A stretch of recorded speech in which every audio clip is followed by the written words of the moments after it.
that was in a well-off area. And on the way to school, I would see a different life to what I was being brought up in. And I loved it. And I was made very welcome at this school. And, you know, I really liked that I got to see the contrast in life. Because I'd been brought up one way, I knew there was another way, but I hadn't seen it until I went to this school at 11 years old. I was welcomed by everybody because I had a positive mindset. I never felt jealous of the other kids that were living this life because I would just ride my bike back home to that other life every day. I was made to feel very welcome by everybody, and I know it's because I felt a lot of gratitude in being in that position.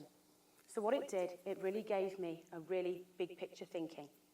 And I knew from what my mum and dad had instilled in me and from what I felt, I knew that I could just about achieve anything that I wanted to achieve. So I went with the whole big picture thinking. Now, while I was at this school, since I was 11, in that secondary school, we call it in England, I was very, very good at sports. Very, very good. And when you've got a Jamaican dad, you have to be very good at sprinting. Very good. You cannot show up at school and not win the races. So, luckily, I won every 100 metres. I was on the fourth leg of the 4x400 metre every single year. And for every year of high school, I won the 100 metres, which was great. So, loved it, represented, did it really well. And then, when I was around 15 years old, I really paid attention to my body. And although I was very sporty, I was extremely overweight. I'd got Jamaican genetics. My mum was a bigger lady, so I had her genetics. So I knew I'd got work to do at some point. And it was at the age of 15 that I could see the difference. I was carrying about 35 pounds extra on me, but because I'd excelled at sports, I hadn't really had that drawn to my attention that, oh, okay, you look a bit different, struggling a bit. It wasn't until I'd spent a few weeks saving up to go shopping at the mall. And I got to the mall, age 15, with all this money. It's going to be a great day. I can spend it as I like. And nothing fit me. I went to all these teenage fashionable stores, and nothing fit me. It was just too tight. It didn't fit. So off I go with all my money, and I make that decision there and then that I'm going to join Weight Watchers. I'm going to join Weight Watchers. I joined that next week, and I ended up losing, between the age of 15 and 16, 30 pounds. And I knew at that point that self-care would have to be a big thing in my life. I knew that I wanted more confidence. I wanted to be able to go out and buy what I wanted to buy. And I wanted to be able to have my big picture that I had of my life had me performing really well in every single area. So what I did, I lost that weight, left school, and then around the age of 18, I made the decision to have an alcohol-free life because that did not come in with the clean eating that I'd been finding out about. I'd been living that way. I had a great time with my friends, but I decided that alcohol was not going to be a part of my life. And I'm glad even to this day that it hasn't been since I was 18 years old. Now, what it did mean is that I would always look different when I went out because all I ever drank was green tea and water. But what I did have as an advantage is that my friends always had an energetic, designated driver to take them home. I would stay to the end of the night. I wasn't going to go early. They could stay late, and Sarah is wide awake. So I have to say there are barmen everywhere around the world that have found green tea for me at midnight. And I thank them for that because they have. So everywhere I've gone, I found green tea. So having that, I always made no apology to anyone for not having the alcohol. I got questioned about it, and I was like, no, don't want to do it. This is me. I want to follow that healthy road. When I was 18 years old, I had my first child, and there it was again, the weight gain. I put 65 pounds on in my first pregnancy because it was the first grandchild. So I was already treated like a princess, but I was treated even more like a princess now. And it was the first grandchild coming on both sides. So I got food made for me to take home. I got, sit down, let's just look after this baby. So I put 65 pounds on. The baby came. 5 weeks later, I had to join a gym because I had 45 pounds left. And I'd done really well in getting that weight off. Didn't like it. Didn't want to be a young mum that didn't look like I looked before the pregnancy. So while I joined the gym, I discovered that I loved this gym environment. So that's what I made my career out of. I decided to be a personal trainer, and I loved it. And happy to say, for the last 25 years, that's what I've been doing. I love that environment. It's kept me on track personally, and it's also helped me help lots of other people understand what to do with the weight loss and with the training. So it's really helped me, with a positive mindset, go to the next thing every single time. Now, a lot of people would say, well, you're so happy all the time, so has anything ever happened to you that's really sad? Yes, it has. I have been sad. I have been upset. I have been down. But I dig back into myself from my gratitude that I have for being here and saying, okay, dig in, big picture thinking again. Go back to that place where you go, okay, what could be worse? Something could be worse, something could be better. But my gratitude for actually having life and being able to, do amazing things every day, it really comes back into me that I want to just continue with my positive mindset. So when I was 26 years old, one thing that I had to really dig in about was I moved to Canada from England. And when you move somewhere and you're completely different to everybody else where you go and live, you can either say, well, I don't fit in here, I look different, I sound different. But what I did, I just had a positive mindset. I went out, I met friends, I had a great job doing personal training where I went to in Alberta. And it was wonderful, and I just fit in nicely because I went with the same concept I went with when I went to that other school, is that I'm glad to be here, showing gratitude, fit in, be myself. So going on to the steps that I feel that I want to make in the self-care part of things, when you go through different parts of your life and you look selfish to people because you are the person that says, I can't do that, I've got to go to the gym. I can't do that, I've got to work on that with my kids. I can't do that. You look a little bit selfish within your environment. But I just want to say that, we have an intention on living such a long life. We should make sure that our self-care is so important. Now, my self-care and other people's self-care is different. So I'll explain what my self-care means to me. I can now go in any store and buy anything that I want to buy, which I like. How many years later? That's good, I can do that. I love to go to the hairdressers every week. I love pedicures. I love facials. I love to have green tea and sit with my friends and talk. I love to travel. I love to go to concerts. What else I love to do? What more things? I think I love to do a lot of things. I like to do a lot of self-care. And I have to say, not all of it costs money. Because people say to me, well, Sarah, you can go and do this and this and this. But some of it is free. It's time. So when you think, well, I can't do that, I haven't got the time to do that. Well, how much does that cost? Nothing. You're able to do it with your time. I believe that if you structure your week and you have a look at what you're able to fit in, I believe that we can all fit something in. So if you say, well, I can't go to the spa, I can't go to the salon, do it yourself. In the early years, when I was into my self-care, definitely, I would do it myself. All of it myself until my budget would allow. Or I have a friend that was training to do something. I would go and do that.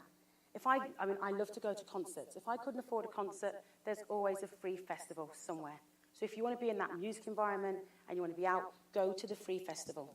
So when people say, well, I haven't got time to look after myself, I'm looking after other people. Had you thought what it's like if you don't look after yourself, how you are to other people?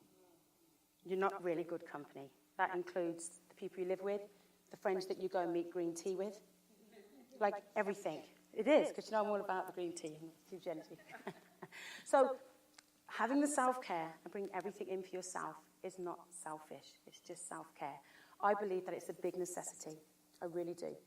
And I believe that if you plan it and you have a look at what self-care means to you, you have to look, write it down and say, this is what this time means to me, and put that together in that way. I also believe having a positive mindset has helped me raise 3 daughters and maintain a 27-year-old marriage. And I'm only 43. So I've had a 27-year-old relationship, and that takes some patience, positive mindset, big picture thinking.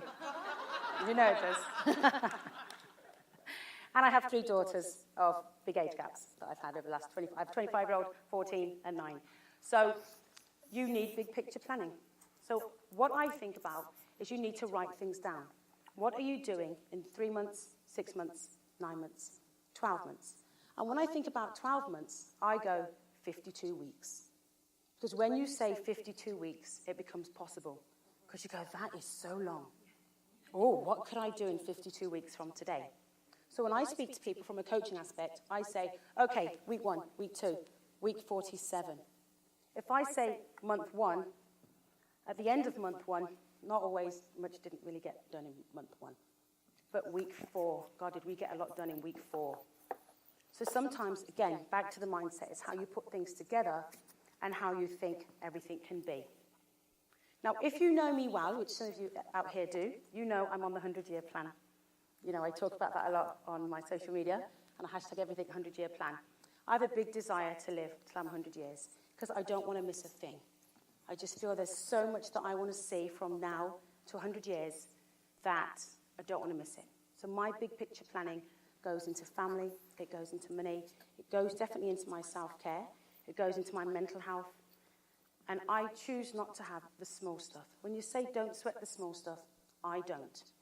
Now, when people say, wow, that means you've got your head in the clouds or your head in the sand, it doesn't. It means that I choose not to have small things affect me in a big way. Because how big are they? They're as big as we want to create them. Some things we can't even change in our life. It's done, and we are so upset about it, and we say, what are we going to do about it? Well, sometimes we can't do a quantum leap backwards and say, oh, I wish it was like this. This is how it is. How big you make it is up to you. And again, it goes back to the mindset. And if I want to be here for 100 years, I need to make sure that I can't be down there for too long. Because it would waste time, it takes up too much time, and I need to get on to the next thing.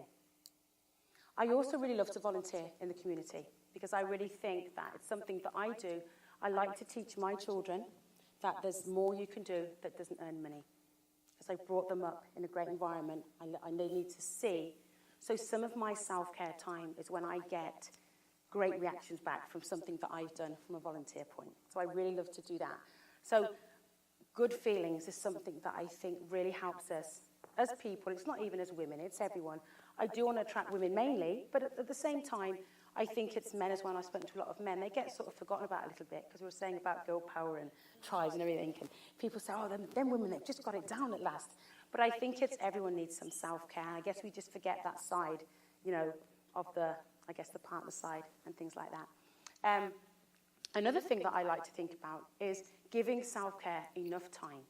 So people say, well, I'm going to try the gym. I'm going to give the gym as the best example. And they try it for 2 weeks, and they say, it doesn't work for me. I hate it.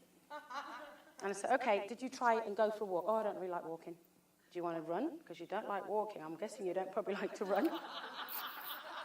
Why don't you walk a dog? Haven't got a dog. Has the old lady up the road got a dog? Yes, take her dog. So I need you to come out and do something for self-care.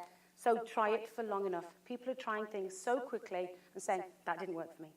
So when you write down these goals, write down, okay, I'm going to try this for 6 weeks. Because if we've got 52 weeks of effectiveness, 6 weeks is nothing.